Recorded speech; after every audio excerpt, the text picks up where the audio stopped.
Reasoning এর একটা most important topic ranking test. Okay, আমরা র্যাঙ্কিং টেস্ট নিয়ে আজকে আলোচনা করব। তো দেখো, র্যাঙ্কিং টেস্ট নিয়ে আলোচনা করার আগে আমরা একটা জিনিস জেনে নেবো যে র্যাঙ্কিং কিভাবে ক্যালকুলেট হয়। দেখো, র্যাঙ্কিং উপর নিচেও ক্যালকুলেট হতে পারে, মানে কেউ টপ র্যাঙ্ক করেছে, তারপর 2, তারপর 3, তারপর 4, তারপর 5, তারপর 6, তারপর 7, মানে এটা টপ টু বটম এরকমও র্যাঙ্ক করতে পারে।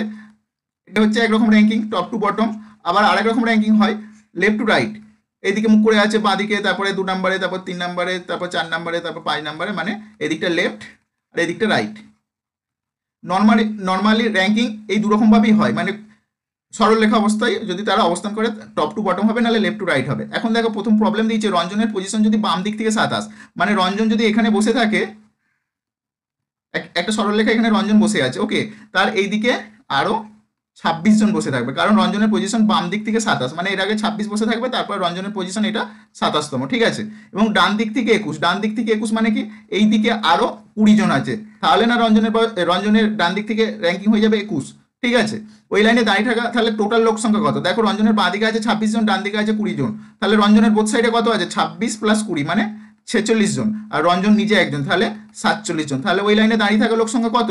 47 জন। তোমরা এটা আরো একটা শর্টকাট ভাবে করতে পারো, এখানে যেহেতু বাঁ দিক থেকে 27, ডান দিক থেকে 21, 27 প্লাস 21 যোগ করে দিয়ে তা থেকে 1 বিয়োগ করে ক্যালকুলেটটা করে নিতে পারো। 27 প্লাস 21 মাইনাস 1 মানে 47, কারণ এখানে 1 বিয়োগ করা হলো, মানে এই 27 এর মধ্যে রঞ্জন একবার ঢুকে আছে, 21 এর মধ্যেও রঞ্জন একবার ঢুকে আছে, তাই রঞ্জন এখানে দুবার ঢুকে আছে, ঠিক আছে। তো এখানে দুবার যেহেতু ঢুকে আছে, তাই আমরা 1 মাইনাস করে দিয়ে এখান থেকেও আমরা 47 অ্যান্সারটা পেয়ে যেতে পারি। আবার আমরা যেভাবে দেখালাম এইটা, এখান থেকেও 47 পেয়ে যেতে পারি। তোমাদের যেটা সুবিধা লাগবে তোমরা সেটাই করতে পারো এখানে, ওকে।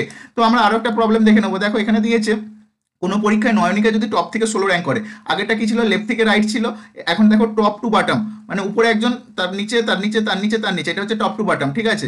এখন বলেছে নয়নিকা পরীক্ষায় যদি টপ থেকে 16 র্যাঙ্ক করে, তাহলে নয়নিকা যদি এই জায়গায় অবস্থান করে, নয়নিকা যদি এই জায়গায় অবস্থান করে, আর নয়নিকার র্যাঙ্ক হচ্ছে 16, তাহলে টপ থেকে 16 মানে নয়নিকার উপরে আরো কতজন থাকবে? নয়নিকার উপরে নিশ্চয়ই 15 জন থাকবে, তারপরে নয়নিকার পজিশনে এসে তার র্যাঙ্ক তবে 16 হবে, এবং শেষের দিক থেকে 39তম র্যাঙ্ক করে। শেষের দিক থেকে 39তম র্যাঙ্ক করে মানে কি নয়নিকার নিচে আরো 38 জন আছে, তবে না নয়নিকা শেষের দিক থেকে 39 র্যাঙ্ক করতে পারবে। এখানে 38, তারপর নয়নিকার কাছে গিয়ে সেই র্যাঙ্কটা হয়ে যাবে 39, ঠিক আছে। এখন বলেছে ওই এক্সামটি কতগুলো স্টুডেন্ট অ্যাটেম্প করেছিল। দেখো, নয়নিকার উপরে 15 জন আছে, নয়নিকার নিচে আছে 38 জন, তাহলে 15 প্লাস 38, আর নয়নিকার নিজে একজন মাঝে আছে, তাহলে টোটাল 15 প্লাস 38 প্লাস 1 মানে 15 প্লাস 1 16 প্লাস 38 মানে 54 জন, তাহলে ওই পরীক্ষায় অ্যাটেম্প করেছিল 54 জন, ঠিক আছে।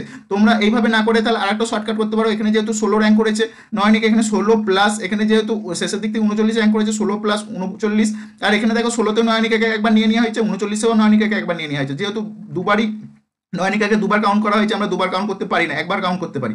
তো 16 প্লাস 39 মাইনাস 1 করে, যেহেতু নয়নিকাকে দুবার নিয়ে নেওয়া হয়েছে, তাই একবার মাইনাস করে দেবো। 16 প্লাস 39 মাইনাস 1 মানে কত? দেখো, যোগ করে পাবে 54ই পাবে, অ্যান্সার 54 হয়ে যাবে, ঠিক আছে। আমরা একইভাবে আরেকটা প্রবলেম করবো। দেখো, তোমাদেরকে দেখাতে চাইছি র্যাঙ্কিং টেস্ট কত সহজ। এখানে দেখো বলেছে যদি কোনো ক্লাসে 45 জন ছাত্রছাত্রী থাকে, টোটাল ছাত্রছাত্রী তাহলে কত? 45 জন, ওকে। তাদের মধ্যে সৌরভ প্রথম দিক থেকে 11 র্যাঙ্ক করেছে। সৌরভ যদি এই জায়গায় অবস্থান করে, সৌরভের র্যাঙ্কিং কিন্তু 11, তাহলে সৌরভের উপরে কতজন আছে? আরো সৌরভের উপরে 10 জন আছে, তবে না সৌরভ 11তম র্যাঙ্ক করতে পারবে। তাহলে সৌরভের শেষের দিক থেকে কতজন র্যাঙ্ক করেছে? সৌরভের উপর দিক থেকে তাহলে 11, মানে সৌরভের উপরে 10 জন আছে, সৌরভ 11তম র্যাঙ্ক করেছে, তাহলে সৌরভের নিচে আরো কতজন থাকবে? সৌরভের নিচে আরো 34 জন থাকবে, কারণ টোটাল স্টুডেন্ট আছে 45 আর মাইনাস 11 উপর থেকে সৌরভের র্যাঙ্ক, তাহলে নিচে সৌরভের নিচে টোটাল 34 জন থাকবে। 45 মাইনাস 11 সমান 34 হয়, তাই 34 থাকছে।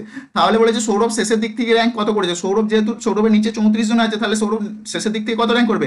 34 প্লাস 1, তাহলে সৌরভের শেষের দিক থেকে র্যাঙ্ক হয়ে যাবে 35, এটাই হয়ে যাবে অ্যান্সার। দেখো, তোমাদের হোমওয়ার্ক আমরা একটা দিয়ে দেবো, হোমওয়ার্ক ক্যালকুলেট করে কত অ্যান্সার হবে কমেন্টে অবশ্যই জানিও। দেখো,